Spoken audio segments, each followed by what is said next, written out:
నమస్తే, welcome to spot news. Vijayapuram ఉదయమే పనులకు వెళ్లిన సమయంలో పనులు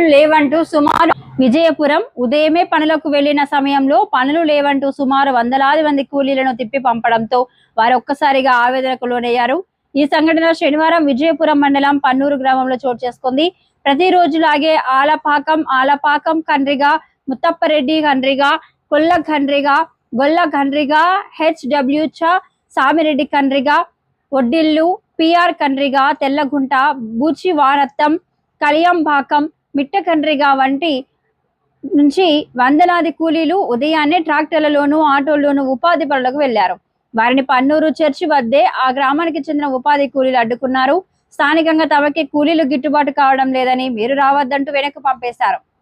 ఇంత జరుగుతున్న స్థానిక ఉపాధి హామీ పథకం అధికారులు ఏమాత్రం స్పందించలేదు. దీంతో పనికంటూ వెళ్లిన ఉపాధి కూలీలు ఆగ్రహానికి లోనయ్యారు. ఉపాధి పనుల వద్దే నిరసన వ్యక్తం చేశారు. పని లేదు, వెళ్లిపోమంటే తామేమీ చేయాలి, తమ జీవితం ఎలా గడవాలి అంటూ ఆవేదనకు లోనయ్యారు. 15 ఏళ్లుగా పన్నూరు గుట్టల్లో తమకు ఉన్న పనులు నేడు ఎందుకు లేవు అంటూ ఆగ్రహం వ్యక్తం చేశారు. స్థానిక ఖాళీలను ఉసిగొల్పి ఫీల్డ్ అసిస్టెంట్ ఇలా చేయిస్తున్నాడని, అతను చేతివాటం ప్రదర్శించడమే ఇందుకు కారణం అంటూ ఆరోపించారు. తక్కువ మంది పనిచేసిన మాస్టర్లో ఎక్కువ మంది పనిచేస్తున్నట్లు చూపించడంతోనే కూలీలు గిట్టుబాటు కావడం లేదని స్పష్టం చేశారు.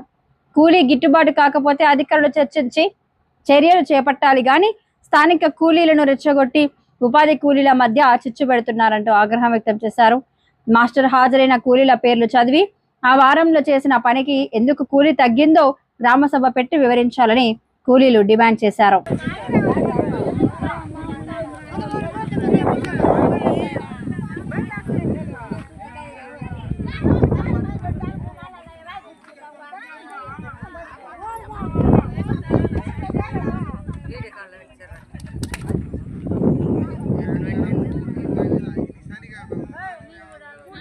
నవా